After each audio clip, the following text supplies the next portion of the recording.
Hello and good morning for participants in the EU and a good afternoon for those who are listening to our webinar today from China.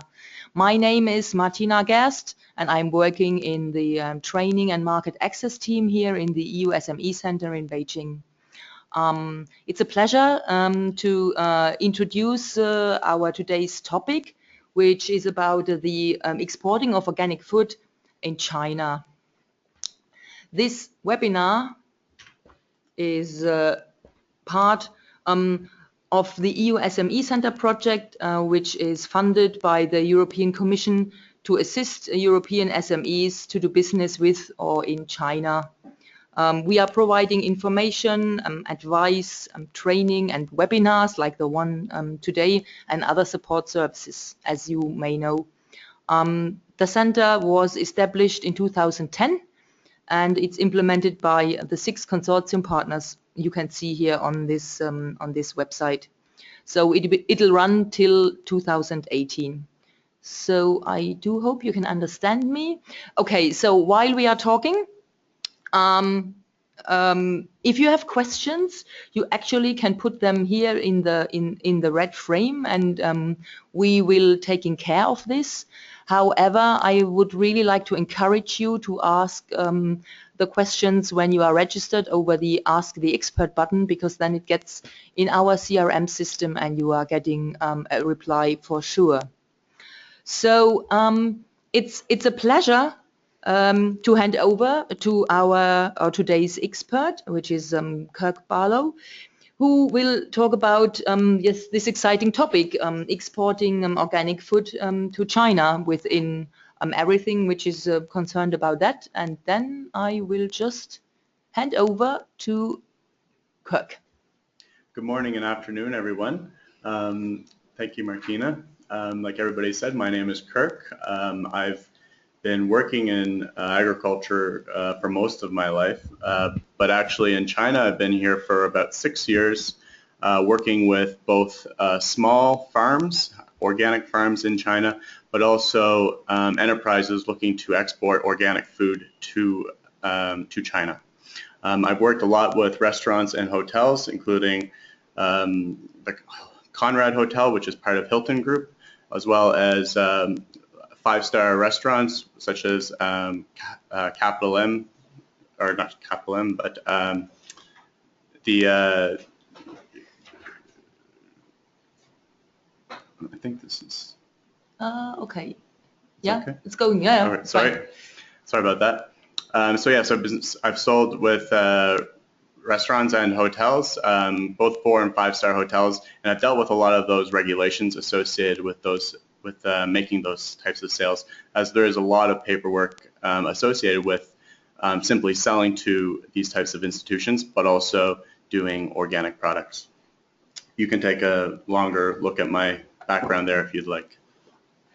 Okay, when we were preparing for the webinar, like the moderation and the content, of course, we were thinking of whom will be the audience who is attracted.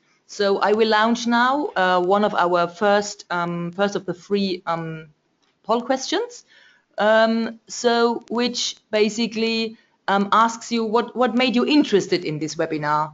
So we would like to get a quick vote from you, and we will be waiting for a bit to see what's happening. Marketing and sales. Wow. Okay.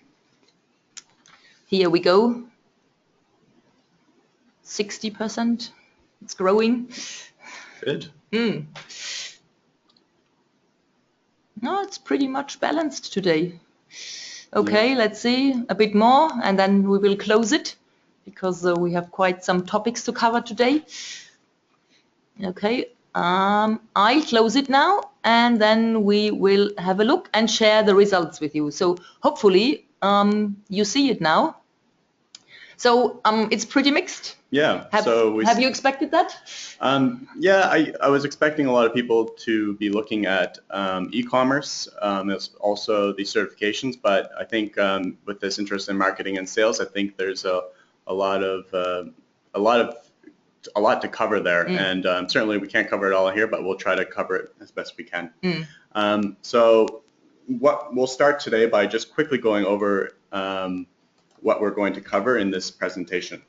So first off, we're going to be looking at the size and growth of the organic food and beverage market in China. We're also going to look at the appropriate strategies that you could use to introduce your product to China. We're going to explore who's buying the product and how our product's currently selling. And of course, we're going to look at the certification and labeling requirements of organic food. China has been known to have some of the strictest, despite what you may think, has some of the strictest organic standards in the world. There are quite a few similarities with the European Union, but they do have a lot of differences that will make it much harder and more expensive to get it. There's plenty of opportunities and challenges which we're going to discuss, as well as we're going to look at how companies are currently selling, what distribution channels they're using, and we're going to end off with e-commerce. Well, we're going to talk about e-commerce throughout the entire presentation, so I think there'll be a lot of we'll hit a lot of your interests throughout.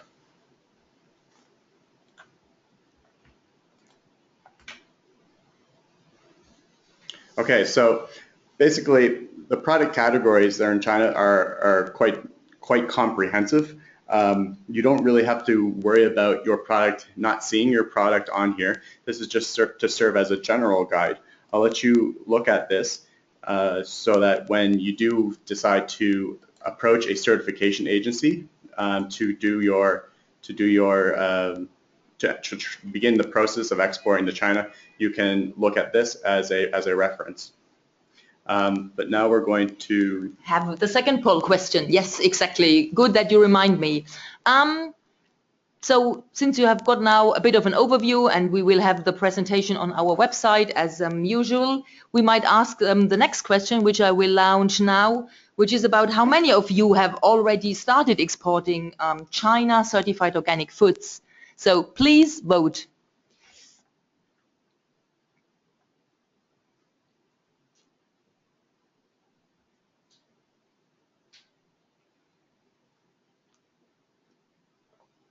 Wow, it goes quite quickly. Yes, lots of activities. Okay, so bit more. Yeah, here we go. Okay, so great. I'm stopping this now. Okay, close, and I share the results with you. So yeah, so 58% have never exported to China, which is not a huge surprise. I think this organic industry in China is quite new. There's not a whole lot of countries who have adopted similar standards as China yet, or have entered conversations with China organic organizations. So it's going to be like that. But it's good to see that some people have, and I'm excited to hear what your questions may be. Okay, so let's continue with the next slide. With a market overview. So what is it about the market here in China? What does the expert say? Well, the market size in China is actually quite large. You're looking at about 2% of the domestic organic consumption right now is organic. This is about a 12% growth from 2012 to 2017. When I say large, it's big for China because it's a relatively new industry. When you compare it to internationally, as most of you probably know, the consumption is about 6 to 10% for consuming organic food on an international level. So it is quite young, but it's growing quite rapidly. You look at the second point there on imported organics. There's not a whole lot of statistics available for this. This is not 100% accurate, I must say, but from what I've gathered, this is the most accurate one at $20 million, which is growing very quickly, between 20 and 50% per year. I'm sorry for the huge range on that, but to put that in perspective, conventional food consumption imports are between 13 and 15% per year. So the market is growing pretty quickly, and as I said, as more countries adopt the standard recognition and the Chinese organic standard, you'll see that number climbing a lot more quickly over the next few years. On a domestic level, organic food is really a high priority for both consumers and even the government.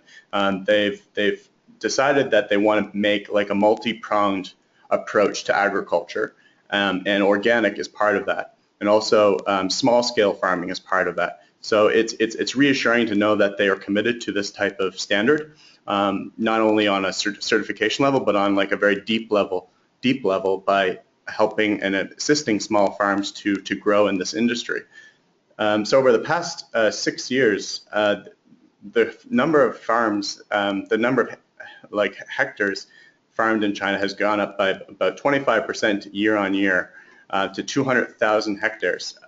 You can expect that number to keep growing at 25% for the foreseeable future as more new farmers get into this organic business, as you probably see in European countries as well. Wow. Big growth.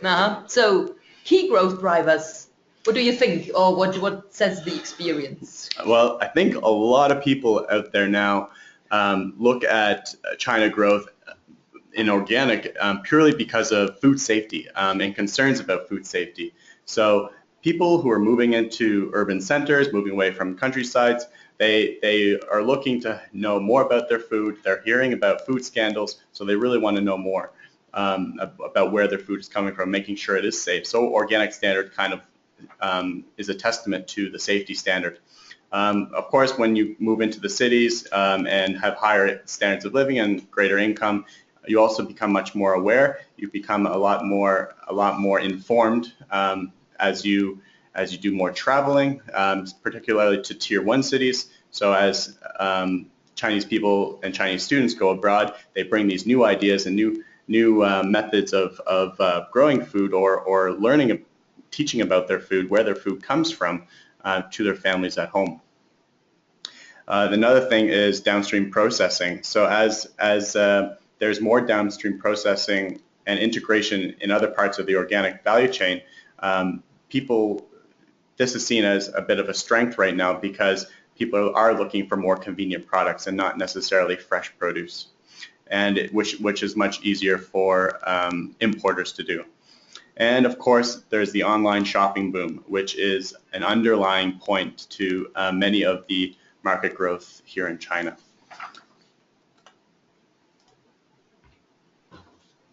So, if you come to China, get online. It's really something that you can't avoid. You're going to, if you don't set up a marketplace or if you don't set up some sort of blog that's in Chinese, you're going to end up at the very least chatting to your customers over WeChat, which is the #1 social media platform in terms of interacting with people one-on-one. So as you can see here, Chinese consumers are going online in unprecedented numbers, mainly because of using new smartphones and not necessarily through the traditional means of getting online, but through cell phones.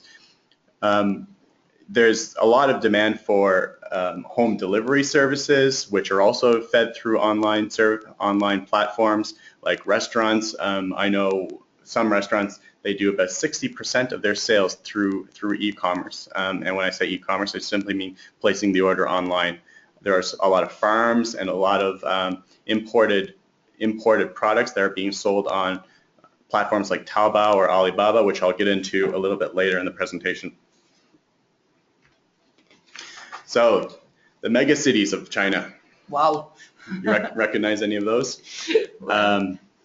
So yeah, the highest income per capita is definitely the greater Shanghai area, but that's not to underestimate any of those other places. You look at Beijing, Guangzhou. Actually, Guangzhou has a higher GDP per capita, but much lower population.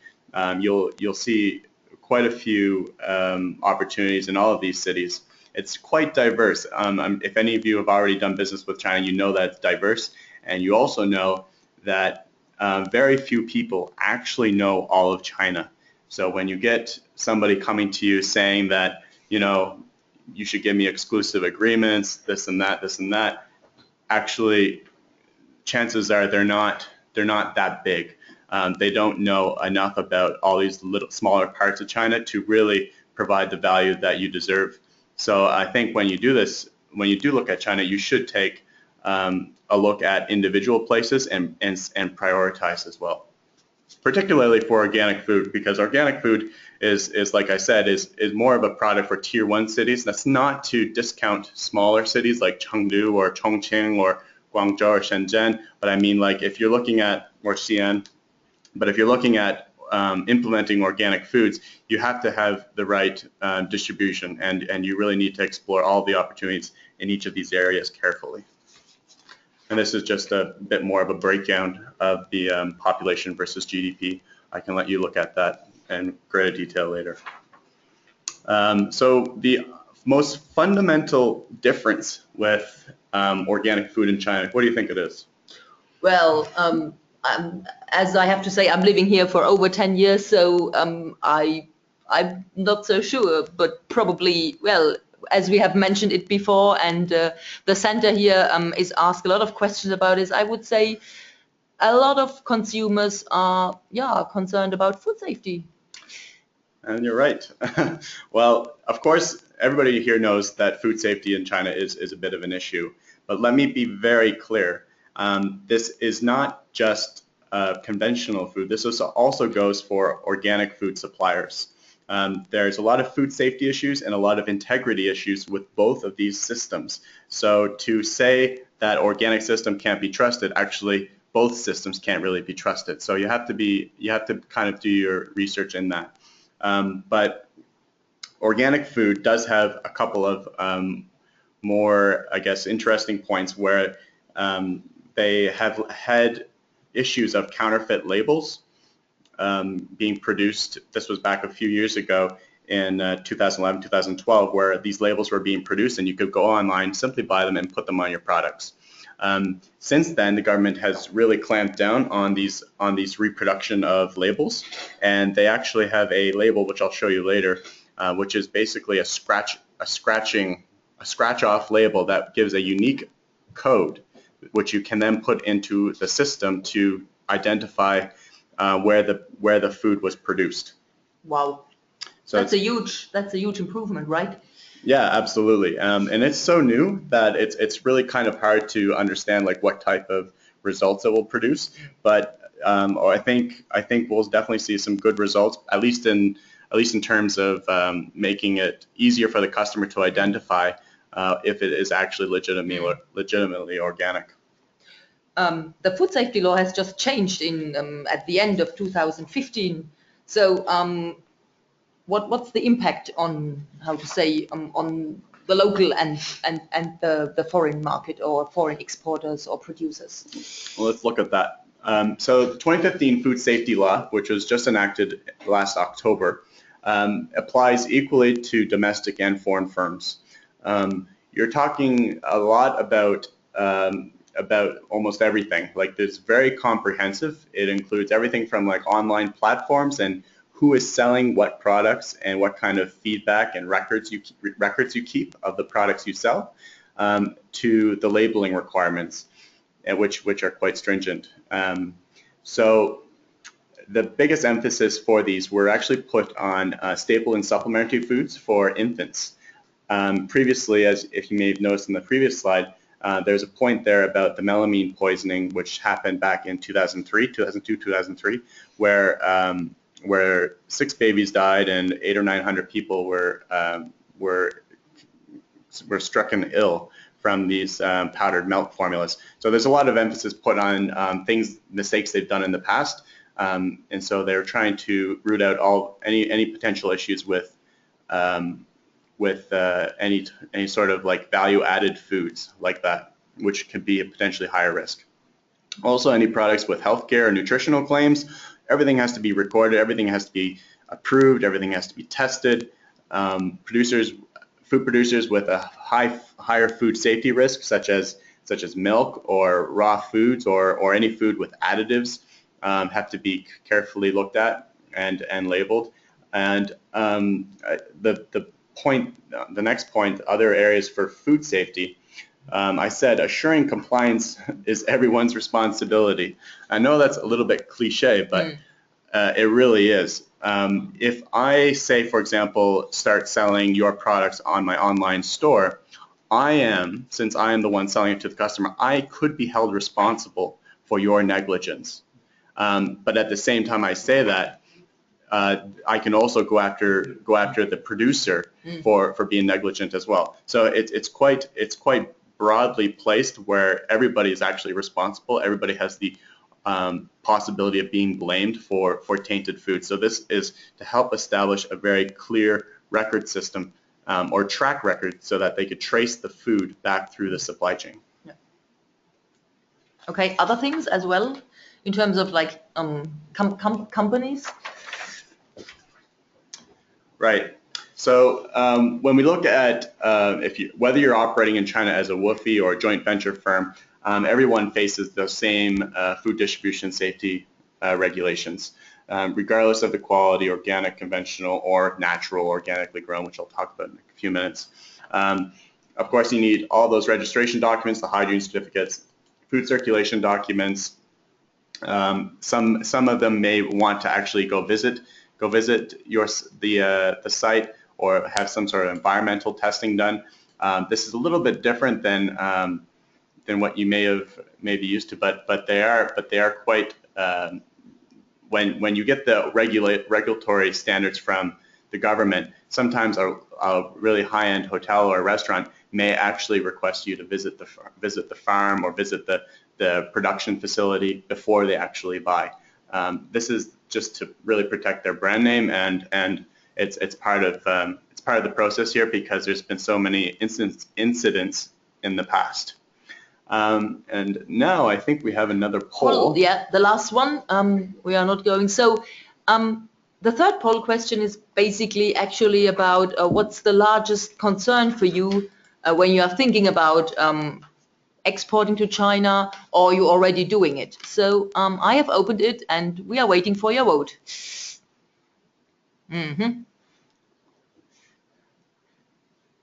Let's see.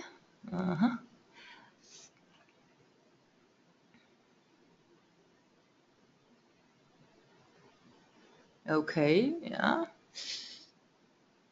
It looks like there is a very clear winner, but let's wait a couple more seconds. Yeah. Okay.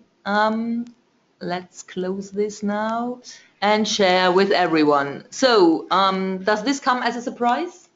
No. I think everybody's a little bit worried about the customs and agents. So there's 29% of you think that's going to be a bit of a problem. I'm sure more people actually worry about that too.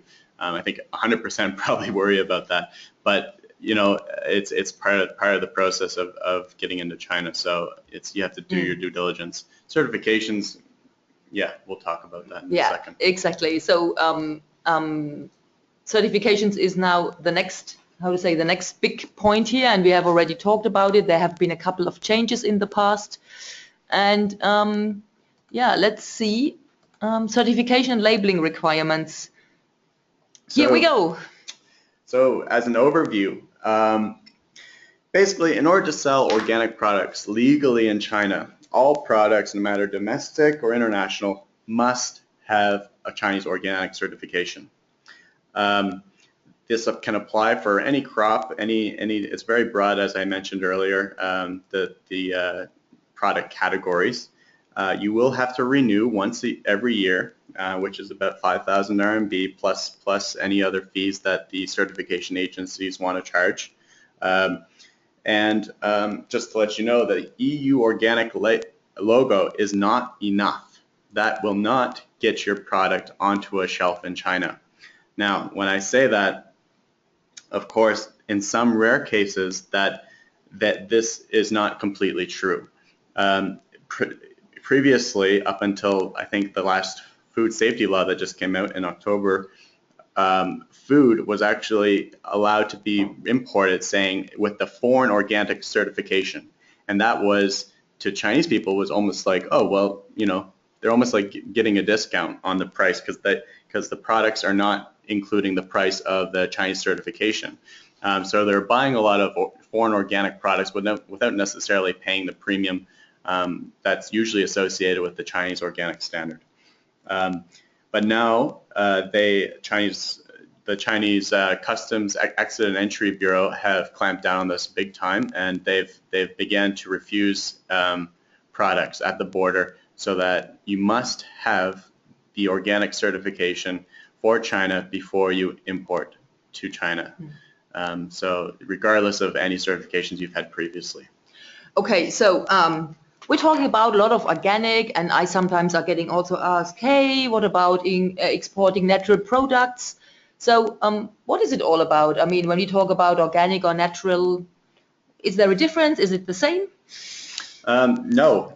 So, you know, I think it's basically the same in most European countries, but like organic products are organic products. They are certified by a national standard, as you can see there, and if they don't have that standard, they're not organic. I've done this. I've tried time and time again to sell, for example, my own organically produced vegetables here in China to a hotel, and by doing this, they were really excited to buy this organically grown foods. But organically grown does not mean organic. And so when they look at this product, they say, well, why are you asking such a high price? I'm like, well, it's organically grown. But it's like, no, it's not organic. And it does not fit within that category of organic food. So organically grown food and natural products or any other foods that not necessarily require the certifications. So this is basically any product that is without any artificial flavorings, chemical preservatives, or synthetic ingredients. There's not really any current definition for this type of food in China, but it would usually fall under the green food category, but you do not necessarily need certification for that. And so to put this into the context, so what is like, or what is a typical organic farming practice include? So that's the GBT 2011 farming practice or organic standard is the standard that you will follow. You can find that online, and you can download it, and you can follow that to the T before you go to your certification agency. But like I was saying, generally speaking, European Union and Chinese organic standards are broadly equivalent. There are a number of instances where Chinese standards are not as stringent as European ones, but this does not detract from the overall equivalence. So there's a lot of strict limits on chemical pesticides and synthetic fertilizers, as well as antibiotics, additives, growth regulators, as you all know. There are some differences for pesticide use. So to give you a quick example, there's 26 organic substances which can be allowed as pesticides, as organic pesticides, whereas in the European Union, there's only 14. And of course, there's no genetically modified organisms allowed under the organic standard. Okay. Very popular topic, GMO. Yeah. What are organizations responsible in the whole certification circus? The main one, which sits within the government ministry at a ministry level, is the CNCA. They are responsible for creating and enforcing organic food laws. The CNAS, the China National Accreditation Service, are the ones that has created 24 organizations which are allowed to be certified and actually go and visit these potential import or exporters to China. This number originally, I'm sure some of you have seen this number as larger, but it has been reduced. So there was like 32 to 36 organizations. It was down to 23. It went up to 25. Now there's only 24. You can get you're able to view a list of all those certifiers at the end of this report. I've added some useful links. So you can actually go in and check out who's actually able to give the certification. So within these certification agencies, you may recognize EcoCert. They're one of the larger ones and more reputable ones. You can get a lot of information from their English website on there as well. There's also the China Organic Food Certification Center and the Food Development Certification Center of China. Just one quick question. Since we do market access here and we are dealing with a lot of certifications, not only for organic, we know that it's sometimes difficult because people, or how to say, a lot of our SMEs are asking us if they can get those certifications already in Europe. I know that for most of the products we are dealing here with, it's not possible. So are you aware of any? I would say no. I think you have to bring your stuff to China and then do the whole process here. It's really rare. And only in very small cases for I think it's for electrical products where you have a couple of certifications and licenses that you can do a fraction of the certification in Europe, but mostly everything which is certified has to be done here in mainland China. But there's some instances actually. So when you actually do the certification process, which I'll talk about right here. So basically, these 23 to 24 agencies that are able to certify you, what you would do is you would simply go on their website, contact them, and say, I want to import organic products to China. You would fill out an application form, and basically they would look through your documents and give you a quotation.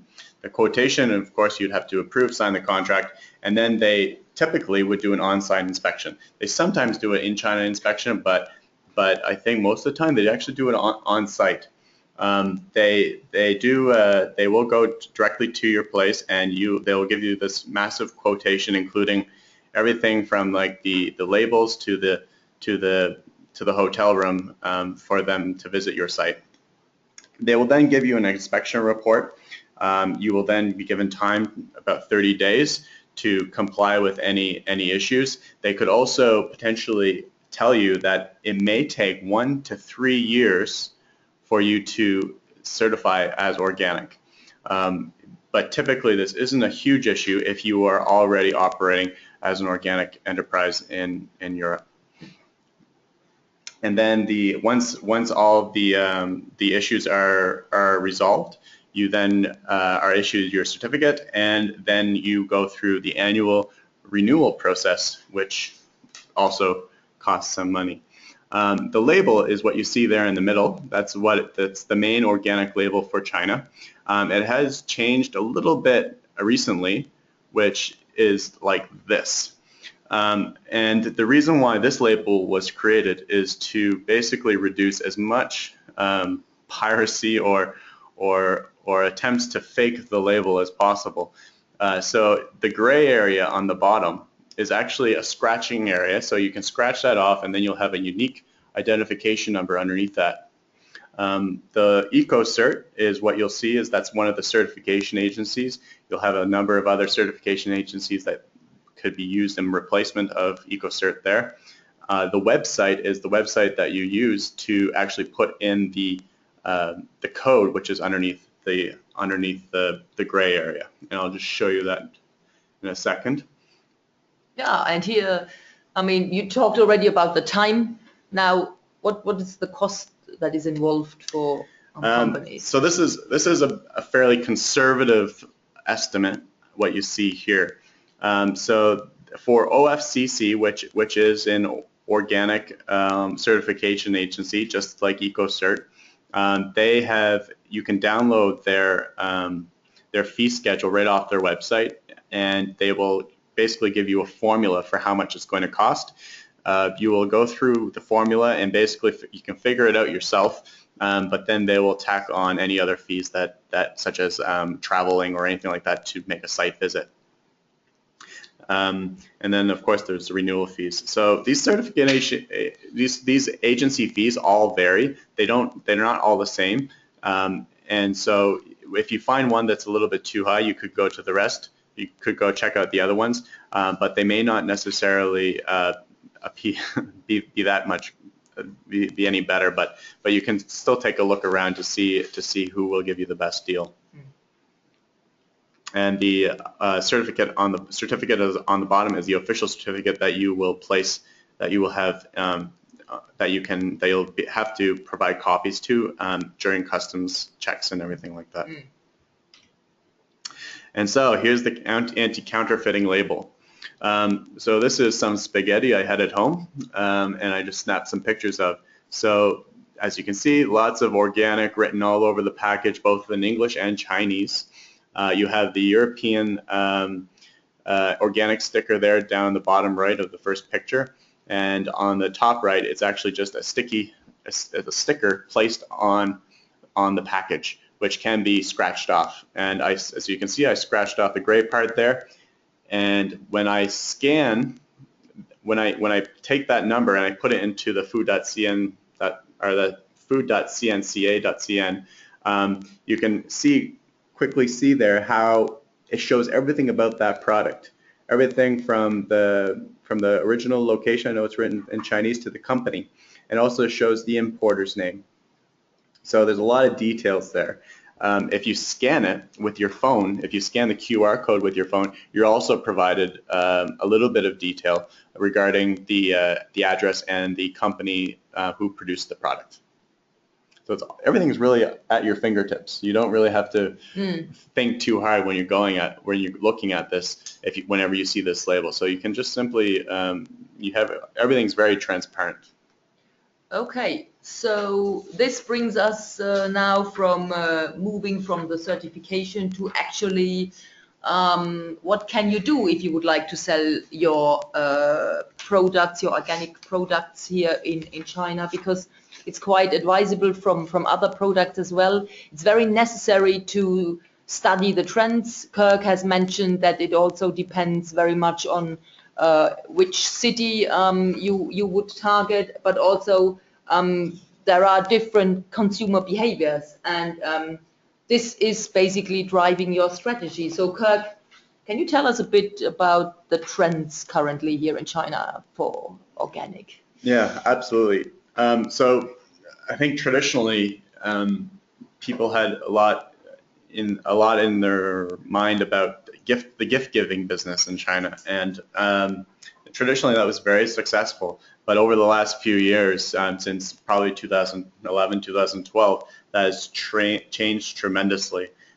Gift giving is, of course, popular, but due to the tightening governmental controls, this is not the only way you get organic food to end markets. So basically, people have to reevaluate their packaging. They have to think a little bit differently than just purely gift packaging. They have to think more about promoting day-to-day usage so that it can be consumed at home on a daily basis. It can be put in the kids' lunchbox to be taken to school. It can be done in a number of different ways, but you have to really rethink the gift-giving business. And if that is really your only plan for year-round consumption in China.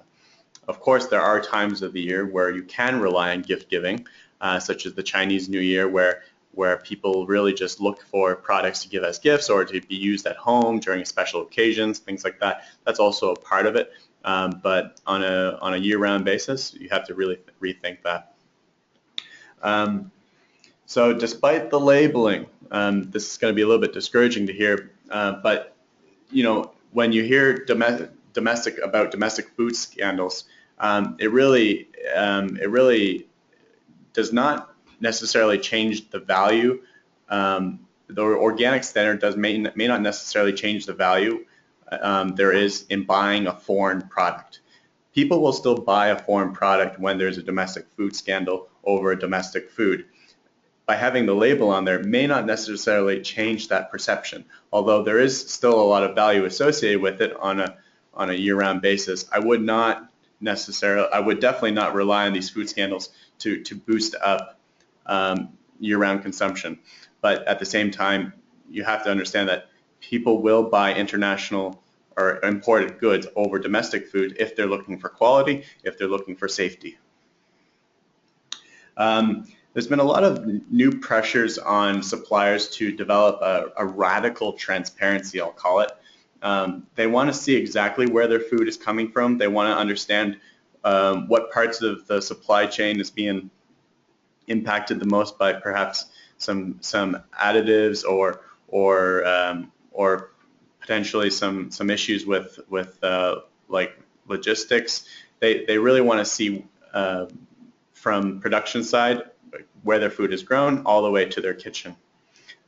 This is a growing niche. I wouldn't say it's a big one, but it's a growing niche, and it's pushing more and more people to buy directly from the suppliers or directly from the farms to avoid these third-party issues. And the distribution model is obviously changing. There's a lot of more things online. You can buy everything online. There's a lot of specialized grocery chains which also include a lot of high customer engagement activities, which for the most part are online. They do a lot of different activities that can help introduce new products, which can be very beneficial for importers. Okay, and what do you think now out of all these trends, and when I look on developing my strategy, what would be my challenges I may face here? So the typical Chinese customer lacks a lot of awareness about organic products. Like I said earlier, there are groups of people who know lots about China, or lots about Chinese organic food, and also a lot about imported organic food. Those are the people who are typically coming back from back from international locations, whether they're studying or doing business. They come back to China and it's like, oh, we should just buy organic. It's higher quality. It's better perceived when you're eating it with your friends. There's a lot of taste. And the taste, yeah. They look for the taste, but they also look for the brand name. Brand is highly valued. It does not necessarily mean it's going to be the best food, but the brand is also highly valued. For supply and distributions, when you're accessing looking for market access, there's a lot of conferences available for organic food and beverages now, which I've listed at the back of this PowerPoint, which you can take a look at. There's also more and more supermarkets and sales specialists who are specializing in organic food. They're looking to produce these higher margins at their own levels. So you'll mostly get like high-end supermarkets buying into this, but you'll also see lower-end supermarkets trying to get into this bandwagon too. Of course, with varying success rates, because it is much more expensive to buy organic food when you go to a traditional market. Yeah, and now how to say the typical ones we have already talked about. Yeah, that's right. I mean, certification is going to be an issue no matter where you are, but when you get into China, they try to build the reputation into the label. They do conduct random audits on the certification bodies to make sure everybody is being compliant. This label here that you see on the bottom right, this is actually a company in China who sells organic cold pressed juice, but they do not have the label. So this is illegal. They're not allowed to do this, but to some varying levels, these small businesses can kind of get away with it.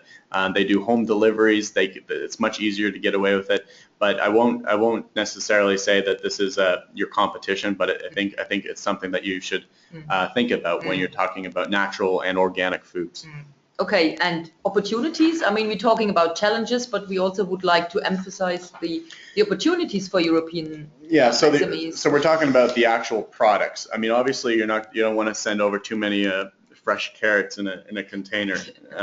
You want to stick to your grains, something that's easily storable, that can last long periods of time in storage as you're going through customs. Things like rice and grains and perhaps some dried vegetable, or sorry, not dried vegetable, dried fruit. Those types of products could potentially be a high markup item for you.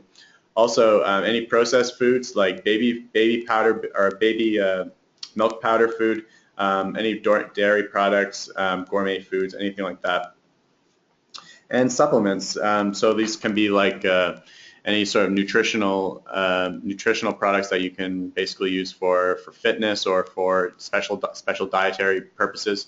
Those are also available for organic supplements, which, you know, these types of products are easily storable, so you don't have to worry about them expiring. Yeah.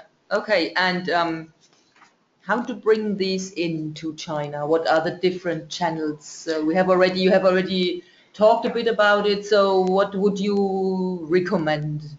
Well, certainly, as I mentioned earlier, e-commerce is kind of the way to go. But if you have the possibility of producing a high volume product, such as like those products as I mentioned, like rice or wheat or grain or something like that, you may want to look at the hypermarkets. So it's the high-end supermarkets.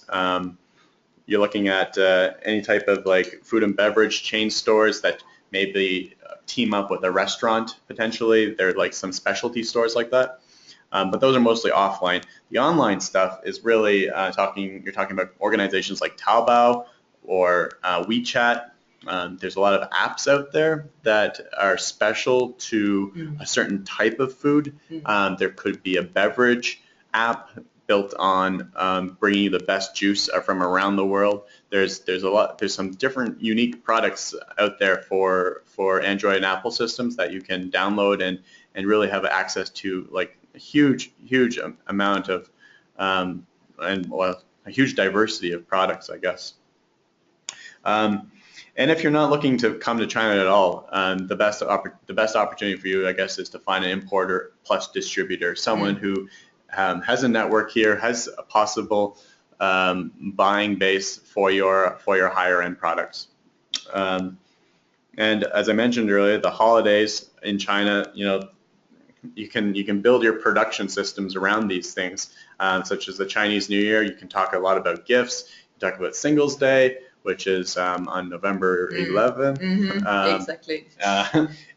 There's these huge online buying days, which kind of overshadow anything you'll buy you won't see many people out in a supermarket on these days. You'll see people home on their computers or sitting in their offices, playing on their laptops. Yeah, you mentioned it. E-commerce. What are popular platforms here? Let's say for a mixed offer of products. You mentioned specialized apps already, but what are like the big players here, the really big ones? Yeah, so the really large organizations are Taobao, which is owned by Alipay or Alibaba. You may have heard that before. And JD.com is another very large one. So the e-commerce market is huge. I mean, you can't underestimate the power of this.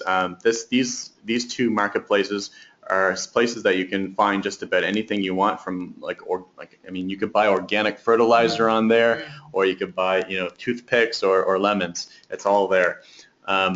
So when you come to this market, you really have to consider online, especially if you have like if you have a low volume product, which perhaps many of you are.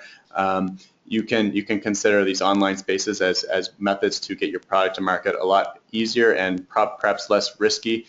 You don't need as much time to develop those relationships with high volume buyers. And social media is a big one too. WeChat and Weibo. A lot of people are on these types of search engines, creating groups and creating buying groups. Like they're quite impromptu. So I'll talk to that in a few minutes. And e-payment systems, being capable to accept WeChat money, Alipay or Baidu money. These are the big players in accepting money. So they're the PayPals of China. They're quite important. You can easily transfer money within China, and without that, you can't really participate in the social buying club. And the social buying club is what I'm going to talk about next. So when you become better integrated in China, you want to be more social and of course have more fun. But the most important thing is engaging with the customer. Starting a group, sharing content will allow you to collect orders. It's quite simple. You can basically set up your WeChat account now, talk to your friends, just like WhatsApp or any of those other social media platforms, and you can even set up your official account, which is basically like a website or online shop within the WeChat platform. They can require some different business registration documents. So if you're operating within China, you will already have these documents anyway. The most interesting thing I thought was these private chat groups. I've done a few of them myself, where you basically set up a group. You have 1 or 2 or 3, even 400 people in these groups, all buying the same product or all buying the same type of products. So I would be selling like organic products, for example, and they'd be like, oh yeah, I want some lemons, and they would put their request and they would talk directly to me about the product. And so farms and new entries to China are developing these types of groups so that they can more efficiently access the customer. And on the right there, you'll see a farmer's market who engages the customers there through their online WeChat platform. It's their official account where they can just write a message there directly to the owners of the farmer's market. They could send pictures, they could do whatever. So it's really a great way to engage with the customer. That sounds really interesting and good. So the next thing is like the marketing strategies for SMEs. And since we are a bit running out of time, I would say probably each of the different points you can pick the most important one for product or price. And because I would like to speak briefly about the 2 case studies you brought. Yep. So for product, what's important here? If you're looking to sell organic in China, obviously you need the organic seal. You can't do anything without it. If you don't want to go all the way organic, consider natural. You can consider doing it naturally and just going through the regular processes of exporting food to China. But then again, remember, you're sacrificing the margins that you could potentially be realizing from an organic product. Price? What do you mean? Price? What's important here? Well, prices. Chinese customers are definitely price sensitive on a whole, on the average. But whenever you get into more special niche groups, potentially when you're talking about food safety, when you're talking about nutrition, you're talking about those types of things, they become less price sensitive. And they're more or less willing to buy it at a higher price as long as the brand, as long as the promise of good things to come is there. We have already talked a bit of regions and places. So, and then of course, where you would like to have your product sold. So yeah, I think we've kind of covered most of this here. Promotion, yeah. In terms of promotions, you're looking at just getting away from the gift giving and looking more at the daily use type products. Try to integrate yourself more into the Chinese marketplace rather than just being like another foreign product on the shelf is a kind of a good step to take. But I understand how people are just getting started, so maybe that's it's a big step, but yeah, it's where you need to consider it in your long-term agenda for China. Yeah, and this is why it is important to really look at the trends, to consider all the points we have just mentioned, and to really draft a strategy around or develop a strategy around this. So we briefly would also like to introduce at least probably one of the successful case studies and how it goes here, Kirk. Yeah, so this company you see here, El Snero, does a lot of Italian organics in China. They do olive oil, they do spaghetti like pastas and among other products. They're certified, they're packaged and shipped to China. The spaghetti, from what I've witnessed, is they get about a 30% premium at this is the end buyer price. So the end customer price. This is what they're paying. So they're paying about 30% more for organic spaghetti versus the other Italian spaghetti. And they're also paying 40% more for the organic olive oil. I would say you're safe to assume 20 to 30% is probably on average what you'll get more for imported organic foods. This is a little bit different than what domestically produced products get, but I'll get into that in the next case study. So this company here is selling at a lot of online marketplaces like Yihaodian, Amazon.com, JD.com, and also Taobao, which I mentioned. They are really covering the area in terms of like online presence. One interesting part I just put down here, I didn't actually see these guys in a lower end. I did not see them in a lower end supermarket, but I have seen other foreign products in lower end supermarkets. When they get here and the price point is too high, typically after 6 to 12 months, they will drop the price to match the local products so that they can at least get it off their shelves. You really have to pay attention to who the end market is in these hypermarkets or supermarkets you're selling to, so that they don't necessarily change the image of your product to something that's cheaper. And this is a slightly different case study. So this is an actual farm that does organically grown natural products in Beijing. 90% of their clients are Chinese, with the remainder being expats and minority groups. Their retail price of their products, which they sell directly to the customers, are between 30 and 40 RMB per kilo. That is, it might not sound like a lot, but actually, when you apply it to something in the local wet markets in Beijing, you're looking at something that's 3 to 7 times higher in price. They're not 30 or 40% higher. It's 3 to 7 times higher in price than the conventional foods you'll find at the supermarkets, and they have no certification. They don't have any label or anything like that, but they sell directly, and they've set up this direct portal through WeChat. So they have a CSA group, which Community Supported Agriculture, but they do a lot of engagement online using WeChat groups and online storefront on their Taobao account. They go to farmers markets, they go to restaurants and hotels.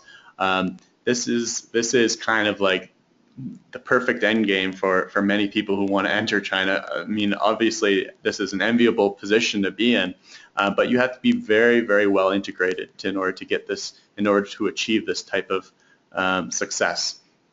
This farm has been actually introducing other products as well, not necessarily produced on their farm. They can produce other products such as like nuts made in Sichuan or pastas made in southern China, where they import it and it grows to their same standard. So it's almost like a PGS or participatory guarantee system, which is a bit of a trendy thing now, because everybody's trying to have their own official standard because of the organic labeling.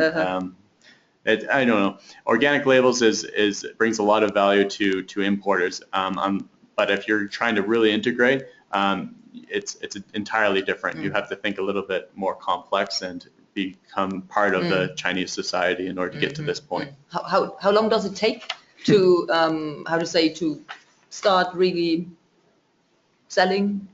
2 years here, the Shared Harvest farm. Oh, Shared Harvest. Yeah. Shared Harvest has now sells to 600 families in Beijing. So it's quite a huge number. They've been operating for almost 4 years now. Okay. So not very long. They've been quite successful. These WeChat groups that they set up, like they even do like a thing called a kind of like a Groupon. If they have excess products growing, they will set up a WeChat group and they'll say, okay, this WeChat group is over by the French embassy. Okay? So what we're going to do is we're going to send all of the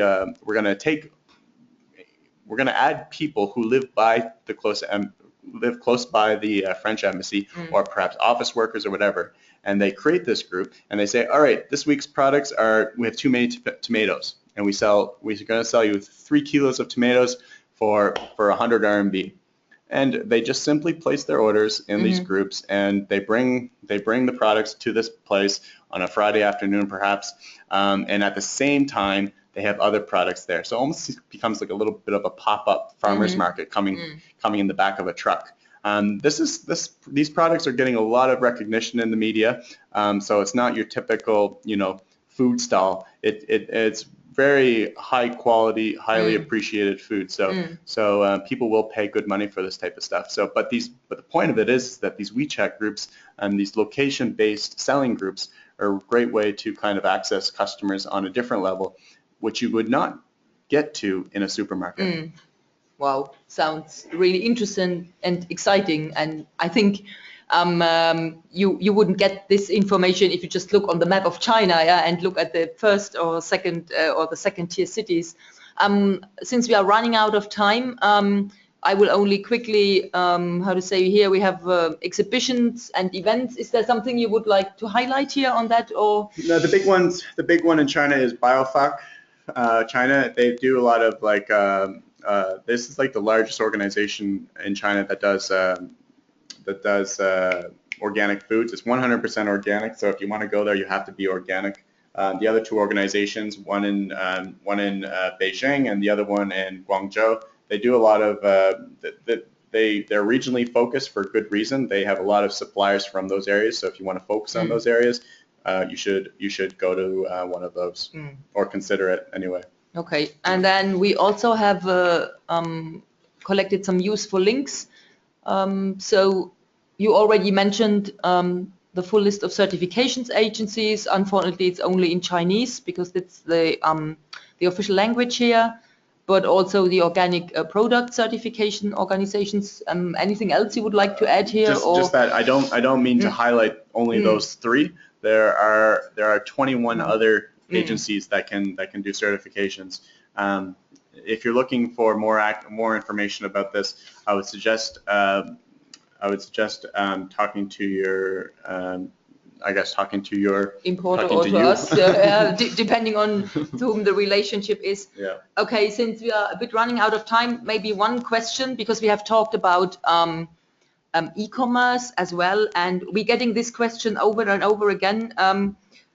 One of the questions here with organic and e-commerce is, what are the labeling and certification requirements when importing organic products via cross-border commerce to China?